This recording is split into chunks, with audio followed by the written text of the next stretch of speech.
Hi, I'm Ty. I'd like to tell you about why earthquakes happen. Aaron Quaker discovered earthquakes. Earthquakes are a sudden shaking in the ground. Earthquakes happen when tectonic plates hit each other. Earthquakes are dangerous. They can cause tsunamis. Tectonic plates move by stress rock hitting them.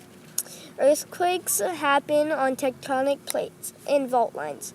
I hope you learned something about why earthquakes happen.